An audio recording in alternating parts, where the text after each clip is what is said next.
아멘. 은혜와 평강이 한 분 한 분들 삶에 넘쳐나기를 주님의 이름으로 축원합니다. 교회에 대해서 말씀을 좀 드려볼까 생각을 합니다. 교회의 탄생, 교회가 이렇게 탄생했구나. 탄생하다가 갑자기 어떤 생각이 들었냐면은 그 어머니 뱃속에 있는 태아에게 과연 야, 너 세상에 태어나고 싶냐, 탄생하고 싶은지 물어본다면 어떻게 대답을 할까? 잘은 모르겠지만 태아는 두려움에 자신의 탄생을 거부할 것이라는 생각이 들었습니다. 어머니 뱃속이 가장 안전하기 때문에 그 바깥을 나간다는 건 상상을 못하고 있겠죠. 태어나는 순간 인간은 스스로 모든 것을 결정하고 어떤 의미에서 좀 쓰디쓴 삶을 이제 살아가야 되겠죠. 인간은 누구나 자기 의지와 상관없이 따스하고 평안한 어머니 뱃속에서 쫓겨난다는 표현이 좀 어떨지는 모르겠지만 말 그대로 이제 세상에 방출되죠.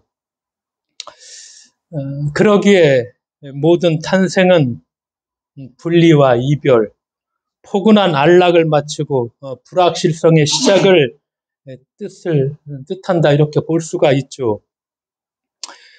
조금 더 생각해 보면 탄생은 어둠에서 빛으로 또한 좁은 데에서 넓은 데로 건너감을 의미하기도 하죠. 탄생은 완전히 다른 더 큰 세계로 들어가는 것입니다. 그렇기 때문에 이 탄생이 성공적으로 이루어지면 생명은 이 세상의 선물로 우리가 받아들여지고 축하해주고 그런 의식을 또 우리가 갖게 되죠. 그러니까 우리가 이걸 늘 있는 일이지만 좀 더 깊이 생각해보고 성찰해보면은 모든 분리와 이별은 깊은 의미를 지녔다고 볼 수가 있죠. 분리와 이별 없이는 탄생이 있을 수 없고 새로운 삶을 장려하는 것 그리고 축하하는 것 어떤 이런 것도 없을 것입니다. 그렇기 때문에 헤르만 헤세는 자신의 시에서 이렇게 우리를 초대합니다. 자, 이제 마음이여 이별을 받아들이고 건강해지자. 시작과 마침이라는 것, 탄생과 죽음이라는 것, 이건 여러 공통 요소를 갖고 있습니다. 자신의 탄생 과정을 의식적으로 경험한 태아가 탄생을 두려워하듯 성인들, 우리도 자신의 죽음을 받아들이는 일을 두렵게 생각을 합니다. 하지만 아이가 모든 것을 이겨낼 경우 현세적 삶을 기뻐하듯 조금 더 생각해 본다면은 성인도 죽음 이후에 하나님의 사랑을 통해 영원한 생명, 이 영원한 생명이 우리는 생물학적으로 지금 있는 이 모습을 가지고 영원히 살 것이라는 그런 것은 아닙니다. 영원한 생명은 하나님께서 우리를 받아들이셨다는 것, 우리가 받아들여졌다는 것. 이렇게 영원한 생명을 누릴 경우 자신이 온전히 선물로 이루어진 존재임을 깨닫게 될 것입니다. 그렇기 때문에 이런 생각을 해봤습니다. 우리가 신앙을 가진 우리가 죽음이 두 번째 탄생이구나. 아이가 탄생하는 걸 생각하다 보니까 이렇게 됐는데 신앙을 가진 우리가 이 죽음이라는 것이 두 번째 탄생이며 우리를 존재하게 하신 사랑의 하나님 곁에 영원히 머물기 위해 그분께 이르는 그런 길이다. 그래서 우리의 삶의 의미라는 것이 하나님에게서 나와 또 하나님께로 향하는데 우리의 삶의 의미가 있다. 이런 생각을 해 보았습니다. 때때로 우리가 삶과 죽음이라는 것이 우리의 가장 어떤 근원적인 문제이기도 하기 때문에 이런 생각을 자주 합니다. 자주 하면서 이 의미가 어디에 있는가 하다가 태아 이 과정을 보면서 이런 생각을 한번 해보았습니다. 교회라는 거 우리가 잘 알죠. 교회의 이야기, 교회를 그리스어로 에클레시아 그렇게 얘기하죠. 에클레시아라는 단어, 그리스 말 히라버죠. 이 단어의 뜻은 민회, 총회라는 거. 그래서 그리스도인들이 이렇게 모여있던 것을 히라브로 에클레시아라고 표현했습니다. 교회라는 말이 됐죠. 이 말이 한 사람이 아니라, 개인이 아니라 모인 사람들, 그리스 사람들이 모여있는 걸 표현할 적에 에클레시아, 민회, 총회, 여러 사람들이 모여있는 거. 그러니까 그리스도인들도 모여있는 걸 에클레시아라는 말을 사용했고, 이것이 교회라는 말. 그러니까 이것은 한 사람이나 개인을 얘기하는 것이 아니죠. 자신들의 모임을 에클레시아라고 표현했고, 그래서 교회는 우리가 공동체 이렇게 표현을 합니다. 근데 우리가 성전이라는 건 이건 뭐 유대교에서 나왔죠. 철저하게 유대교 개념이죠. 교회와는 에클레시아는 전혀 다른 개념입니다. 근데 가끔 이제 교회 건축을 할 적에 성전 건축 이렇게 표현하는데 이건 전혀 개념이 다른 표현이라는 거. 교회를 성전이라고 한다는 것은 역사적으로 보면은 전혀 다른 의미죠. 그러니까 우리가 대체로 뭐 예전에 이제 교회 건축할 적에 딱 교회 건축이라고 안 하고 뭐라고 얘기하죠? 성전 건축. 하나님의 집이 이렇게 누추하냐. 참 그런 얘기 어렸을 적부터 교회 다녔기 때문에 교회를 성전을 건축하는 걸 여러 번 몸담았기 때문에 당신네 집들은 다 편안하게 있는데 하나님의 집이 이렇게 누추해서야 되겠느냐, 이렇게 초라해서야 되겠느냐, 성전 건축하자 그런 얘기를 참 많이 들어봤는데 전혀 의미가 다른 것입니다. 교회의 시작은 우리가 보는 것처럼 유럽의 성당과 같이 화려하게 절대 이렇게 시작 안 했죠. 이 화려한 성전은 어디서 다 나왔습니까? 우리가 보는 것은 313년 밀라노 칙령을 우리가 콘스탄티누스 황제가 선포하죠. 그러면서 그 이후로 어떻게 뭘 갖죠? 기독교가 막대한 힘을 갖죠. 권력을 갖게 되죠. 돈을 갖게 되죠. 그러니까 저렇게 화려한 성전들이 나오기 시작했죠. 그 성전들이 우리가 보는 것처럼 뭐 지금도 뭐 우리가 가보면 뭐 예를 들어서 바티칸에도 갈 수 있고 뭐 어디 밀라노에도 갈 수 있고 그 성전 하나 짓기에도 몇백 년 걸렸고 뭐 수많은 사람들 노예들 동원했고 짓다가 사람들도 많이 죽었고 뭐 그렇죠. 이스탄불에도 마찬가지죠. 성 소피아 성당 유스타니아누스가 그 성전 지어놓고 뭐라고 외쳤습니까? 제가 누구를 이겼습니다? 솔로몬을 이겼다고. 솔로몬의 성전 짓는 것보다 더 멋있게 이렇게 졌다고. 그 성전 하나 짓기 위해서 뭐 엄청난 돈이 투여가 되죠. 무수한 뭐 노예들 뭐 그렇게 시작하지 않았죠. 처음에 교회는 우리가 보는 것처럼 어떻게 시작했죠? 가정집 모임입니다. 예수가 십자가에 달리시고 부활했죠. 가정집에서 모여서 몇몇 사람들이 모여서 뭐 어떤 일을 했죠? 예수님께서 이렇게 가르치셨잖아. 상기하는 것입니다. 이런 말씀 하셨잖아. 서로 상기하는 것입니다. 그리고 그 말씀을 되새기는 겁니다. 되새기면서 어떻게? 그 삶에 실천하는 것입니다. 그리고 꼭 한 것이 뭐죠? 공동 식사했습니다. 이것이 처음에 그리스도인들 쉽게 말해서 에클레시아 교회의 모습이었고 이것이 우리 교회가 처음 시작했던 그런 모습들이죠. 근데 이 교회가 우리가 보는 것처럼 힘을 갖게 되고 권력을 갖게 되면 당연히 뭐가 생기죠? 엄청난 돈이 생기니까 저렇게 화려한 성전들 그리고 거룩거룩 마치 들어가면 그 거룩함에 뭐 압도당하는 것처럼 눈에 보이게 이제 사람들이 그렇게 시작을 했습니다. 교회는 가정집의 모임인데 그래서 우리가 이걸 잊지 말아야 됩니다. 교회의 처음 시작이 이랬구나. 같이 모여서 우리가 하는 일은 뭐냐? 자꾸 프로그램 생각하는 것이 아니라 자꾸 뭘 하는 거 생각하는 것이 아니라 예수님께서 이렇게 말씀하셨구나. 이렇게 말씀하셨는데 그럼 이 말씀을 우리가 이 삶 속에서 우리가 어떻게 실천할까?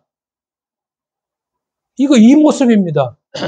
근데 같이 모였으니까 예수께서 하신 모습들이 밥상 공동체를 수시로 사람들하고 드시고 먹고 그렇게 하셨잖아요. 그러니까 같이 먹으면서 유대감이라는 것, 우리가 공동체 속에 그리스도의 한 몸이라는 것, 이런 모습들을 우리들에게 보여주고 있죠. 그래서 바울은 뭐라고 얘기하죠? 교회를 오늘 말씀에 그리스도의 몸이다. 이렇게 표현합니다. 여러 지체가 있다는 것이죠. 몸에는 여러 지체들이 있고 자리한 위치가 다 다르고 우리의 여기에 있는 것들은 모양과 기능이 다르죠. 이런 우리의 지체들은 생명을 유지하는 기관들은 잠이 들어도 멈추지 않고 계속 일을 하죠. 가만히 있는 것 같으나 눈이나 귀도 쉬지 않고 일을 합니다. 무엇을 움직이는 일은 다 손발이 하지만은 눈은 보죠. 당연하죠. 뭐 귀는 소리를 듣고 뇌는 정보를 받아들이고 저장하고 판단하고 몸의 각 부위에 지시를 내려서 일을 하게 하죠. 그래서 몸에는 필요 없는 지체가 없다는 것이죠. 과거에 중학교 시절인가 그때는 뭐 예를 들어서 이제 충수돌기 맹장이라는 것이 있잖아요. 맹장이 필요 없다고 생각했잖아요. 그래서 배 개복수를 할 적에 맹장도 같이 떼어내자. 그래서 제 어렸을 적에는 그런 얘기 많이 들었습니다. 나 수술했는데 배가 수술했는데 맹장이 필요 없는 것 같아서 알아서 맹장도 떼어냈다. 근데 이 맹장이 알고 보니까 건강에 유익을 주는 장내 유익균들을 저장하고 보호하는 역할을 하죠. 그래서 지금은 어떻게 하죠? 맹장을 안 떼어냅니다. 다 필요하다는 것입니다. 모든 지체들이 자기 자리에서 자기 역할을 하면서 생명을 유지하고 일하는데 협력을 합니다. 여러분 가끔 한번 생각을 해봅시다. 저도 그런 생각을 해요. 집안에 여러 현장들, 기구들이 있잖아요. 물건들이 있죠. 필요해서 막 사놨죠. 근데 시간이 지나면 다 버리는데 50, 60년 이상 된 물건들 자기가 사서 지금도 갖고 있는 사람 있습니까? 그거 거의 없을 것 같아요. 있어요? 근데 생각해 보십시오. 60년이 됐는데 여러분의 몸에 있는 지체들, 장기들, 이거 60년도 이렇게 버텨내는데 이 몸을 보면서 고맙다고 한 표현들 얼마나 고마운가. 저희 장인어른 90이 넘었는데 90이 넘도록 그 장기들 얼마나 소중해 이 몸들에. 다른 것들은 뭐 50, 다 우리가 물건을 사면 다 버리고 해서 50, 60이 돼서 그 집안에 두지 않는데 살펴보니까 저도 우리 집에 50년 된 거 하나도 없더라고요. 내가 산 거 다 없어지고 버렸죠. 근데 50이 되고 60이 됐는데도 이 우리 몸의 이 장기들, 지체들, 몸을 보면서 우리는 어떻게 아침에 일어나서 고맙다고 인사 한번 좀 해야 될 거예요. 고맙다. 내 몸한테 참 신비하죠. 50년, 60년이 됐는데도 잘 버텨주는 이 내 몸의 지체들, 장기들, 내 몸의 이 소중한 기관들, 우리가 무심코 지나버렸지만 고맙다. 그런 생각이 들었습니다. 바울은 그렇게 표현하죠. 너희는 그리스도의 몸이요 지체의 각 부분이다. 그리스도의 구성원인 교회의 지체들 소중하다는 거죠. 필요 없는 지체는 없고 지체가 다 소중하죠. 그런데 현실의 교회는 그러지 못하죠. 예를 들어서 뭐 우리가 보는 것처럼 교회 설립에는 힘을 썼어. 헌금을 많이 했어. 중책을 많이 했어. 일을 많이 했어. 이렇게 되면 어떻게 되죠? 교회의 주도권을 자기가 다 쥐어버리죠. 모든 일을 자기 마음대로 해야 돼. 그리고서 이게 마치 자기 유해인 것처럼 좀 더 나가면은 성직자가 절대 권력을 다 쥐고 있고 그래서 싸움과 파벌과 그럼 싸움과 파벌은 딱 조폭 수준이에요. 이거 싸움 파벌 일어나면 이거 쉽게 해결되지도 않고 그리고 해결하려고도 하지 않아요. 다 그 수준에 머물러 버려요. 조폭과 양아치 표현이라고 할까요? 수준이 딱 독일의 현대 신학자 폴 베르트 슈테펜스키라는 사람 잘 몰랐었는데 책을 읽다가 이 사람이 그런 얘기를 하더라고요. 어떻게 얘기하느냐 이분이 교회는 많은 이들이 가지고 있고 현재 눈앞에 있는 것과 똑같은 방식으로 사고하곤 합니다. 생각하곤 합니다. 그러니까 교회는 현실 그 수준을 넘치면 다 그 사람들이 생각하는 대로 다 똑같이 생각하고 똑같이 사고하고 교회는 사람들이 가지고 있고 사용하는 것과 똑같은 구조를 가지고 있습니다. 다른 게 하나도 없다는 거예요, 교회가. 사람들이 다른 제도에서 발견한 임금 차이가 교회도 똑같이 타는 거예요. 회사의 구조, 담임 목사, 전도사 다 임금 구조가 다르죠. 철저하게 다르죠. 거기다 또 일 잘한다고 성과급 주는 거. 이게 교회에서 똑같이 하는 일입니다. 이게 교회에서 지금도 똑같이 하고 있죠. 교회는 다른 목적을 지니고 있는 기관이 반응한 것 같은 것과 똑같이 반응한다. 교회의 목적은 무엇입니까? 사랑과 섬김. 그렇죠. 아까 얘기한 그래서 그리스도인 공동체죠. 그런데 이런 목적을 가지고 있는 이 교회가 자본주의 사회에서 회사는 다 이익을 내려고 하죠. 자기 이익을 챙기려고 하죠. 근데 여기와 똑같이 이렇게 반응한다는 거예요. 틀릴 게 하나도 없다는 거예요. 교회는 다른 이들과 똑같이 갈등을 처리합니다. 이렇게 교회에서 예수님과 그분 말씀의 흔적이 알아볼 수 없게 지워집니다. 하나도 없다는 거예요. 그럼 나 물어봅시다. 교회가 세상에 다른 것이 있나? 떳떳하게 한번 얘기해 볼 수 있는 거 있습니까? 교회가 세상과 다른 거 있다. 아, 이건 다르다. 이렇게 얘기할 수 있는 게 있는가? 교회에서 예수의 흔적을 찾아볼 수가 있는가요? 예수 믿는다고 우리가 그렇게 맨날 기도하고 막 목소리 넣고 금요철아 다 지금 코로나 끝나니까 금요철아 나와라 금요철아 막 한다고 그러는데 교회에서 예수의 흔적 찾아볼 수 있나요?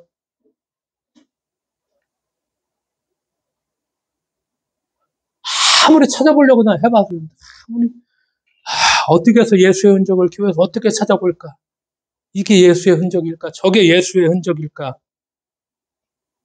찾아볼 수가 없더라고요. 그러면은 교회는 왜 있죠? 왜 있을까요? 딱 하나 생각나더라고요. 아, 예수 팔아 장사하는구나. 이 생각이 딱 들더라고요. 예수 팔아 장사한다는 것 말고는 달리 설명할 게 하나도 없어요. 예수 팔아 장사하는 거야. 여기서 자유로울 수 있는 한국교회가 있는가? 그건 우리 교회도 마찬가지겠죠. 우리가 예수 팔아 장사해서는 결코 안 되겠죠. 근데 다 예수 팔아 장사만 하고 있어. 예수님의 흔적을 찾아볼 수가 없잖아.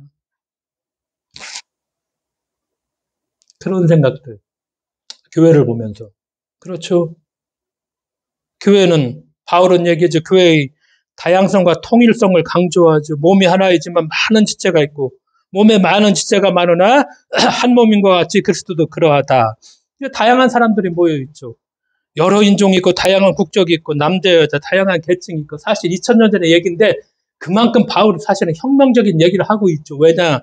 그 당시에는 얼마나 신분의 차이가 이방인 예를 들어서 유대인 헬라인 철저하게 나누어져 있고 율법에 의해 가지고 죄인과 아닌 것 유대인들 선민의식 이 노예라는 거, 이 구조라는 거, 이거 뭐 철저하게 그렇게 나누어진 사회가 지금부터 2000년 전에 그 사회인데, 로마 제국의 사회인데, 그 사회에서 이 바울이 하는 얘기가 종이나 자유자나 헬라인이나 유대인이나 다 어떻다는 것이죠?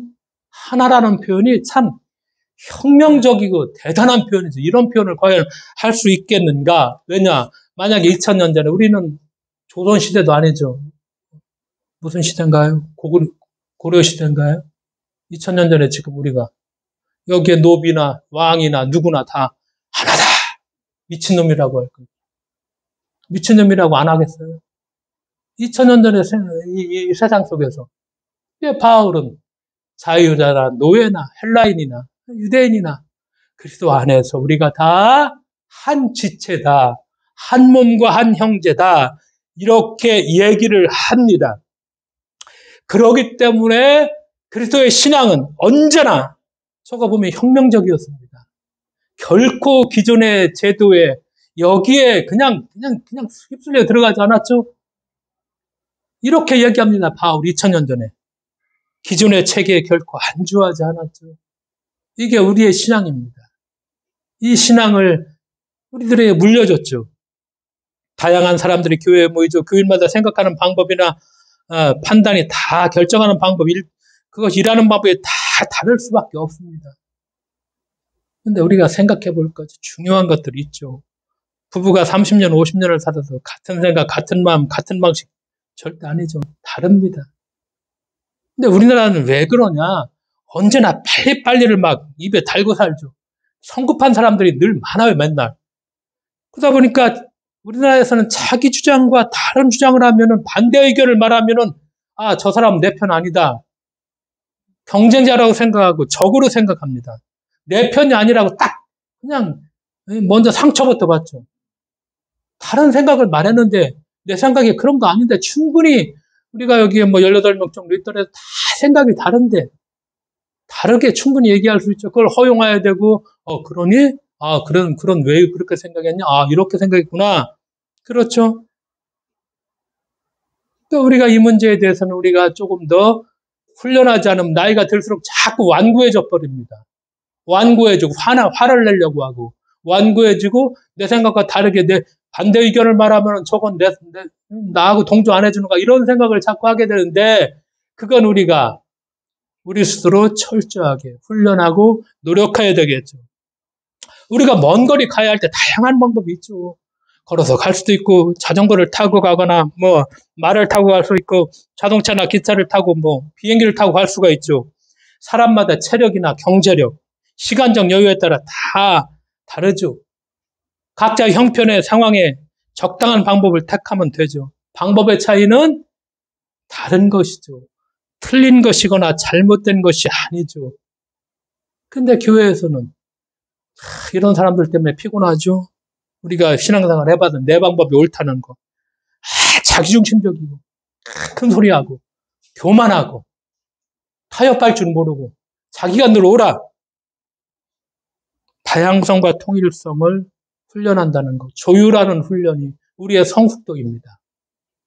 조율하는 훈련이 유치원생 같으면 우리가 유치원생 정도 되는 것이고 조율하는 훈련이 좀 더 성숙해 있다면 우리가 거기에 그 정도를 사는 것이고 나이가 들었다고 조율하는 훈련을 하나도 못하면 이건 어린애인 거와 똑같은 것이고 그래서 우리가 서로 다른 의견들을 다른 것들을 조율해낼 수 있는 능력들 그런 어떤 성숙함들을 우리가 같이 키워 훈련하자는 것이죠. 바울이 그렇게 얘기하죠. 지체들이 다르다. 각자 자기 일을 하는 것이 결국 한 몸을 위한 것임을 우리가 잊지 말아야 될 것입니다. 약한 지체가 결코 쓸모없는 것이 아니라는 것이죠. 오히려 더 요긴하다는 것. 그래서 한 지체가 고통을 당하면 전체가 고통을 당하는 것. 한 지체가 영광을 받으면 온 지체가 기뻐하는 것. 이것이 정말 교회의 모습이죠. 그런데 오늘날 한국 교회는 이 직분을 계급처럼 또 여기죠. 이 직분이라는 게 역할을 맡은 것인데 이 직분이 마치 자기의 신분이 올라간 것처럼 담임 목사, 장로, 안수집사, 감독님 권사죠. 그 다음에 평신도. 이 구조가 피라미드 구조입니다. 이 계급 구조예요. 평신도가 장로한테 얘기하면 뭐 따지고 들면 아니 감히 평신도가 장로한테 대들어 이런 얘기 많이 들었죠. 이게 벌써 계급 구조에 완전히 물들어 있죠. 피라미드에. 대형교회 목사는 어떠죠? TV에 보니까 대기업 오너와 똑같아요. 이렇게 대접받더라고요. 언제 몇 시에 오신다. 쫙 도열에 서 있고 딱 하고 이거 예수님이 봤으면은 이거 어떡했을까? 뒤집어 엎었을 거예요. 이거 그래놓고 여기 올라가면 거룩거룩 하나님의 뜻을 얘기하면서 난 그렇게 살았다고 얘기하면서 예수님 어떻게 했죠? 제자들의 발을 씻긴다. 참 찾아볼 수 없죠. 진짜. 근데 섬긴다는 얘기를 또 교회에서 제일 많이 해요. 근데 이거 말뿐 얘기야.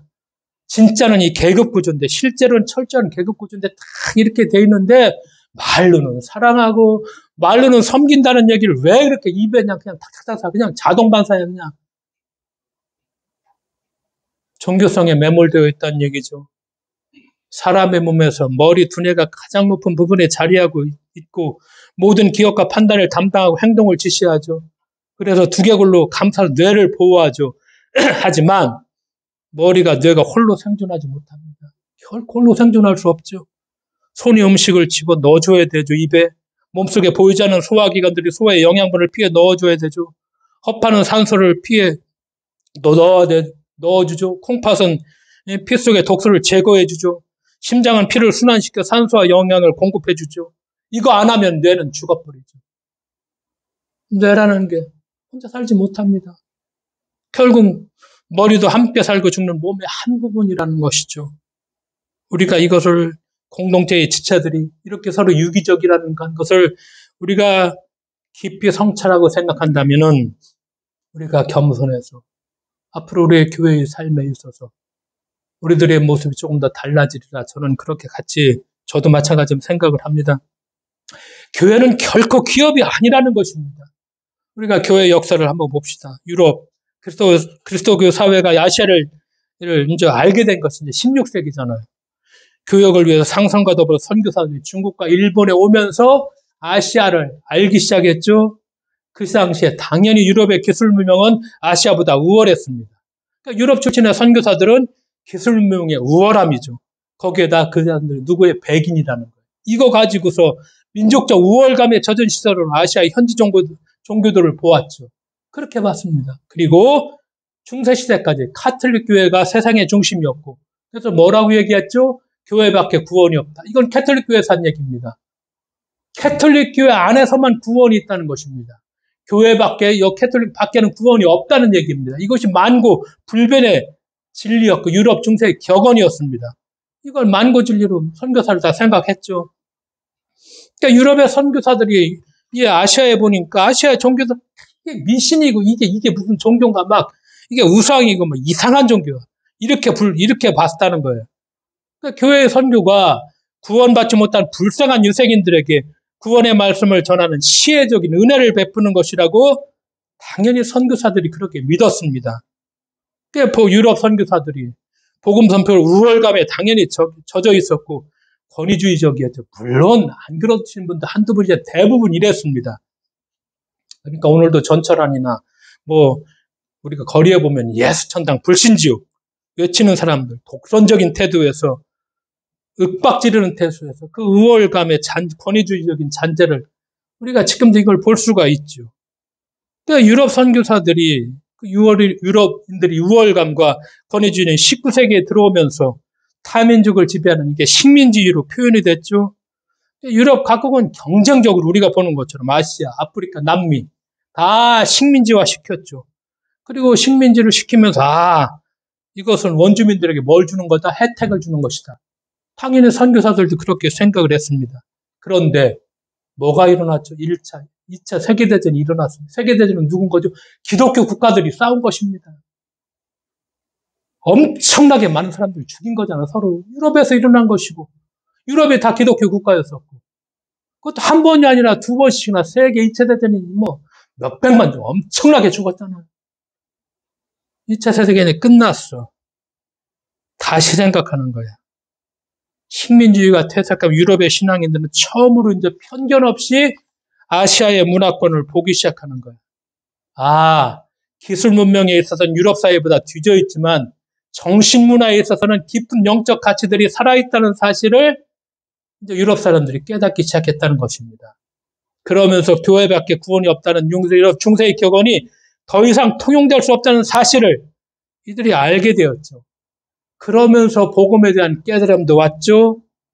우리가 성경에 보면 예수님은 유대교에만 구원이 있다는 거 인정하지 않았습니다. 당시 유대교 지도자들의 가르침을 거부했죠. 그러면서 하나님을 어떻게 가르쳐주죠? 하나님은 어떤 사람도 버리지 않는다. 유대교는 하나님께서 어떻게 해요? 율법을 지키지 않으면 그 사람 죄인이야. 하나님이 버린 사람들이야. 그러나 예수님이 보여주신 하나님은 그런 하나님이 아니야. 모든 사람들을 위해서 아끼고 배려하고 사랑해주는 자비 하나님, 자비 아버지 이걸 보여주시는 거야. 이 말씀을 하시는 거야. 그러면서 예수님은 이웃을 사랑하고 섬기라고 가르쳤죠. 그리고 주님은 실제로 그렇게 하셨죠. 그러니까 우리가 지옥으로 갈 수밖에 없는 영혼을 구원하는 것이 선교인가? 아니라는 것입니다. 선교가 무엇입니까? 사랑하고 섬기는 것입니다. 이거 빨리 우리가 이거 생각을 바꿔야 되죠. 예수님이 그렇게 하셨습니다.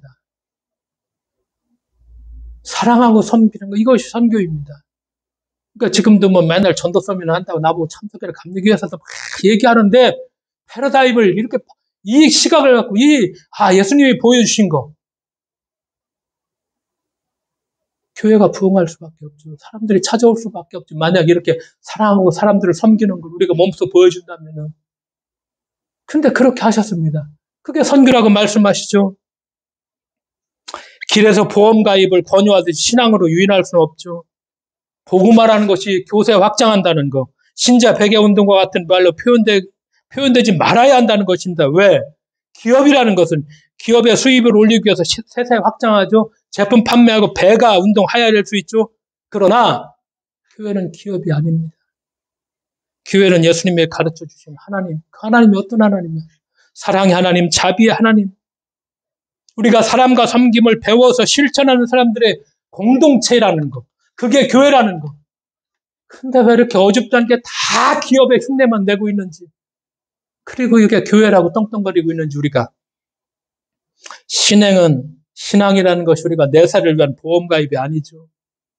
신앙은 하나님의 은총으로 현재에도 내세에도 잘 살아보겠다는 처세술이 아니죠. 말씀하신 것처럼. 예수님이 가르쳐 주신 사랑과 자비 하나님. 그 하나님을 내가 믿고 따른다는 거. 그런 사람의 공동체라는 거. 교회가 그런 모임이라는 것이죠. 시간이 갔지만 잠깐 한국교회 요 얘기를 하고 마치도록 하겠습니다. 한국교회 주류가 무엇입니까? 친일 반공이 이게 극우의 교회가 한국교회의 이 주류들입니다. 일제강점기 신사참배 거부 소수만 했습니다. 대다수는 어쩔 수 없이 안 한 것이 아니라 적극적으로 친일 행각 참 많이 했습니다. 한국교회에서 읽어보면 너무나 부끄럽지만 엄연한 사실입니다. 그 신사참배하고 천황숭배했죠. 한국 기독교의 치명적인 걸림돌인데 여기에 대해서 진심으로 참여하지 못했습니다.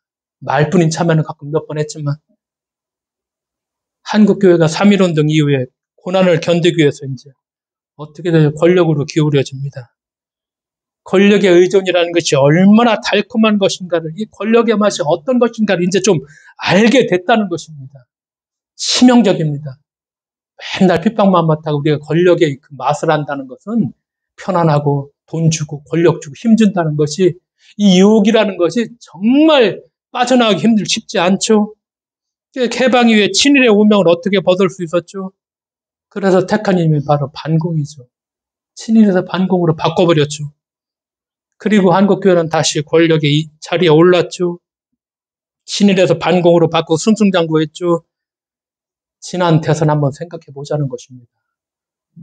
조영기 목사님이 돌아가셨죠. 장례식장에서 어떤 일이 있었습니까?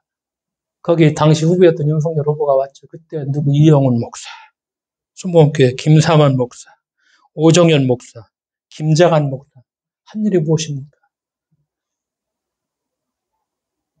별로 분수 안수받기 싫다는 사람 교회 나오지도 않았는데 그 사람을 갖다 놓고 거기서 안수를 주고, 이것이 권력의 욕망이라는 것이 어떤가를 저는 그 단적으로 보여주는 것입니다. 받겠다도 안 했죠. 그냥.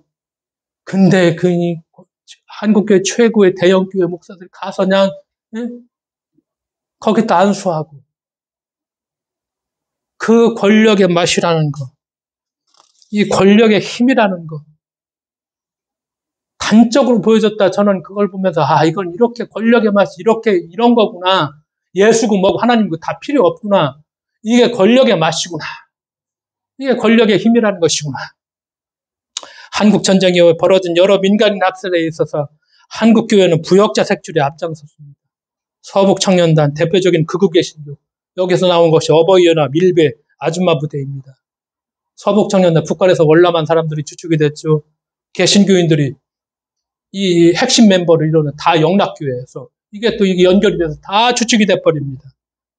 극우 정치인들과 결합한 극우 개신교인들은 남한 사회를 거대한 반공의 굴레에 집어넣는 것에 성공하였고, 이는 한국교회의 폭발적인 원동력이 되었다는 거 부인할 수 없죠. 70년대, 80년대 엄청 부동했죠. 오죽했으면 대전에서 서울에 한 번도 못 왔던 내가 고2 때인가 고3 때 그 완행열차를 타고 엑스포 빌리그램 집회가 있었을 적에 그거 타고 완행열차를 타고 밤 12시에서 새벽까지 제 고등학교 때 목 놓아 기도했던 적이 지금도 눈에 선합니다. 이렇게 부흥했습니다. 70년대, 80년대 때. 힘이 있는 곳에 모여든다는 거. 그들의 목적은 신앙이 아니라 힘과 권력이죠. 그래서 뭐가 생겨나죠? 학살자, 독재자들을 위한 조찬기도회. 이거 생겨났습니다. 제도적 권력에 기생합니다. 유럽에서 언제 기독교의 수도원 운동을 시작했나? 여러분 가끔 유럽을 하지만 예를 들어서 우리가 시내산에 중간에 보면 까타리나 수도원이라고 참 사람들 살자는 그런데 수도원들이 곳곳에 다 있습니다. 이게 언제 시작됐냐? 콘스탄티누스 황제가 기독교에 손을 내밀기 시작하면서부터. 그러니까 이 권력의 맛을 이제 알게 돼. 그러니까 뜻 있는 성직자들이 어디로 간 겁니까? 사막이나 광야에 가서 이렇게 수도원을 세우고 거기에서 이들이 신앙의 삶을 살아갔다는 것이죠. 그 권력의 유혹을, 맛을, 이걸 피하기 위해서 교회의 타락이 이때부터죠. 힘을 갖게 되면서부터. 그 광야나 사막으로 제도권을 벗어나 교회를 이들은 세웠던 것이고, 그러니까 우리가 처음부터 예수님은 어디 사람입니까? 광야의 사람입니다. 제도권을 벗어나신 분이죠. 예수님이 그렇게 사셨죠. 원래 비제도권의 신앙이었었습니다. 광야의 종교였었고 사막의 신앙이었습니다. 제도권 밖의 신앙이지만 오늘날 우리가 교회는 권력의 줄서기에 정말 여념이 없죠. 친일, 반공, 이승만, 나아가 권력이라는 거. 오직 힘의 숭상이라는 권력의 단맛이 어떻다는 거. 그러니까 저는 한번 보면서 약자들, 힘없는 사람들, 노동자들, 대형교회가, 한국의 대형교회가 이들을 위해서 변호했습니다. 한 번을 저렇게 막강한 힘을 갖고 있으면서도 권력의 단매사는 그 조창기대는 정말 쫓아가고 그 하면서도 이야 눌린 자, 약한 자 이런 사람들 위해서 한 번도 목소리를 내본 적이 없다는 것이 그렇죠. 교회다워져야 된다는 거. 그리스도의 몸인 교회로 성숙해 가야 된다는 거. 우리가 생각을 다시 한번 해볼 수 있다는 거. 예수님께서 새로운 걸 주셨죠. 유다교를 포함해서 기성 종교에 몸담았던 그런 조직이 아니었죠. 예수님은 성전에 관심이 없었습니다. 우리가 성경에 보면 그렇죠. 예수님은 사람들에게 복음을 전하기 위해서 열린 자연과 산과 호수 여기를 더 좋아했죠. 이 얘기는 뭔가? 우리가 오늘 깨어있는가 우리 자신에게 물으라는 것입니다. 그래서 너희는 깨어있으라. 그렇기 때문에 우리는 오늘도 깨어있는가를 우리에게 물어봐야 될 것이고 우리가 여기에 예 깨어 있습니다. 이렇게 답변할 수 있는 우리 모두가 되어야만 하겠습니다. 기도하겠습니다. 하나님 아버지 감사드립니다. 우리를 돌아봅니다. 연약한 저희들이지만 주님, 주님께서 보여주셨던 것처럼 사랑과 섬김, 선교의 본질이 여기에 있다는 것, 우리가 그리스도의 공동체라는 것, 오늘도 유기적인 공동체로서 아버지 하나님, 주님께 영광을 돌리는 그런 거룩한 그리스도의 몸을 세워갈 수 있도록 주께서 저희들과 함께하여 주실 것을 믿으며 예수님의 이름으로 기도드리옵나이다. 아멘.